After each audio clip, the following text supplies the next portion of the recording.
Good morning students. आज chapter 11 सर्वनाम, इस चैप्टर का मैं एक्सप्लेनेशन समझा रही हूँ और रीडिंग कर रही हूँ। बेटा तुम लोग वीडियो देख नहीं रहे हो, वीडियो नहीं देखेंगे तो आप लोग बाद में यही कहते हैं मैम आपने पढ़ाया नहीं है। आप लोग खुद लापरवाही कर रहे हैं। अगर आपको पढ़ना है तो वीडियो ज़रूर देखो। वीडियो देख के ही आपको समझ में आएगा कि क्या पढ़ाया गया है, क्या समझाया गया है। वीडियो देखने में लापरवाही ना करो बेटा, पढ़ाई करना है तो वीडियो ज़रूर देखो। आज मैं इस चैप्टर को सर्वनाम को समझा रही हूँ, तुम लोग भी वीडियो देख के इसको फिर से इस चैप्टर को पढ़ना। ओके। वाक्यों में संज्ञा शब्द के बार बार प्रयोग से भाषा अटपटी हो जाती है, इसलिए एक बार संज्ञा का प्रयोग करने के पश्चात सर्वनाम का प्रयोग किया जाता है। इससे भाषा का सौंदर्य बढ़ जाता है। मतलब संज्ञा की जगह पर अगर सर्वनाम का प्रयोग किया जाता है तो उसकी सौंदर्यता बढ़ जाती है। उदाहरण, रमेश 7वीं कक्षा का छात्र है। रमेश के पिताजी डॉक्टर हैं। वह गृह कार्य कर रहा, वह रोगी को देख रहे हैं। पहले कॉलम में रंगीन छपे शब्द संज्ञा शब्द हैं। दूसरे कॉलम में उन्हीं संज्ञा शब्दों के स्थान पर वह प्रयुक्त हुआ है, ये सर्वनाम शब्द हैं। सर्वनाम की परिभाषा क्या है? अगर कोई पुस्तक सर्वनाम परिभाषा क्या है तो उसको आपको बताना है। संज्ञा के स्थान पर प्रयोग होने वाले शब्द सर्वनाम कहलाते हैं। जिस शब्द का प्रयोग हम संज्ञा के स्थान पर करते हैं वही सर्वनाम कहलाते हैं। अब सर्वनाम के प्रकार या भेद या रूप कोई पूछता है तो आपको पता है सर्वनाम के 6 भेद होते हैं। कौन कौन से? पुरुषवाचक, निश्चयवाचक, अनिश्चयवाचक, प्रश्नवाचक, संबंधवाचक, निजवाचक। ओके। कौन कौन?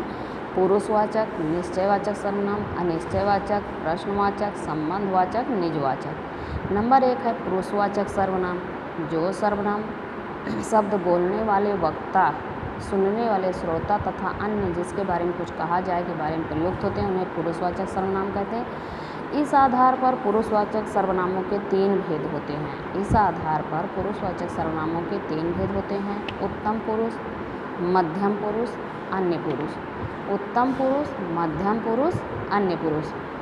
नंबर 2 है उत्तम पुरुष। नंबर 1 उत्तम पुरुष, जिन सर्वनामों का प्रयोग बोलने या लिखने वाला अपने लिए करता है उन्हें उत्तम पुरुष सर्वनाम कहते हैं। इसके एक वचन रूप मैं व बहुवचन रूप हम होते हैं। जैसे मैं बैंक जा रहा हूँ, मुझे एक किताब चाहिए, हम दोनों दिल्ली जाएंगे। इनके कारकीय रूप निम्नलिखित प्रकार से हैं। मैं, मुझे, मुझको, मुझमें, मुझ पर, मुझमें आदि। हम, हमें, हमको, हमसे, हम पर, हम में आदि। मध्यम पुरुष, बोलने वाला सुनने वाले के लिए जिन सर्वनाम शब्दों का प्रयोग करता है उन्हें मध्यम पुरुष कहा जाता है। तू कौन है, तुम कहाँ जा रहे हो, आप क्या खाएंगे। इनके कारकीय रूप इस तरह तू, तूने, तुझे, मुझको, तुझको, तुझसे, तुझ पर, तेरा, तेरी, तेरे आदि। तुम, तुमने, तुम्हें, तुमको, तुमसे, तुम पर, तुम्हें, तुम्हारा, तुम्हारी, तुम्हारे आदि। आप, आपने, आपको, आपसे, आपके लिए, आप पर, आपसे, आपका, आपको, आपके आदि। अन्य पुरुष, वक्ता, लेखक जिन सर्वनामों का प्रयोग श्रोता के अलावा अन्य लोगों के लिए करता है उन्हें अन्य पुरुष सर्वनाम कहते हैं। जैसे यह कौन है, ये कहाँ से आए हैं, वह खेल रहा है, वह आ रहे हैं। इन सर्वनामों के कारकीय रूप इस प्रकार हैं, इसको तुम लोग खुद से पढ़ना। ओके। निश्चयवाचक सर्वनाम, जो सर्वनाम किसी पास या दूर के व्यक्ति, वस्तु या स्थान का निश्चित रूप का बोध कराते हैं वह निश्चयवाचक सर्वनाम कहलाते हैं। जैसे यह, वह, ये, वह। इन्हें संकेतवाचक सर्वनाम भी कहते हैं। जैसे यह मेरा भाई है, वह मेरे मित्र हैं। अनिश्चयवाचक सर्वनाम, जिन सर्वनामों का प्रयोग अनिश्चित व्यक्ति या वस्तु के लिए किया जाता है उन्हें अनिश्चयवाचक सर्वनाम कहा जाता है। जैसे कोई भी रंग चुन लो, कुछ छात्रों ने गृह कार्य नहीं किया। कारकीय रूप बनाने के लिए जब कोई के साथ परसर्ग लगाए जाते हैं तब इनका रूप बदलकर किसी हो जाता है। इसका बहुवचन किन्हीं होता है। जैसे किसी को बुलाओ, किन्हीं दो को बुलाओ। प्रश्नवाचक सर्वनाम, जिन सर्वनामों की सहायता से हम किसी व्यक्ति, वस्तु या स्थान के बारे में प्रश्न करते हैं उन्हें प्रश्नवाचक सर्वनाम कहते हैं। जैसे वह लड़की कौन है, उसने क्या कहा।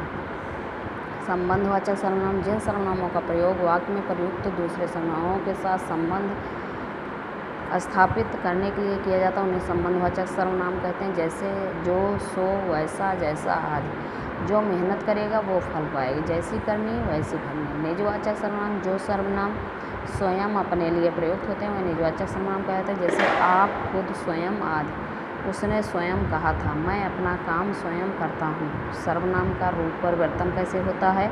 लिंग, वचन और कारक की दृष्टि सर्वनामों का रूप परिवर्तित होता है। जैसे संज्ञा शब्दों में जिस प्रकार कारक चिन्ह परिवर्तन ला देते हैं, उसी प्रकार सर्वनामों के साथ कारक चिन्हों के प्रयोग से उनके रूप में भी परिवर्तन आ जाता है। बेटा तुम लोग वीडियो देख के इस चैप्टर को रीड करना और पूरा समझना।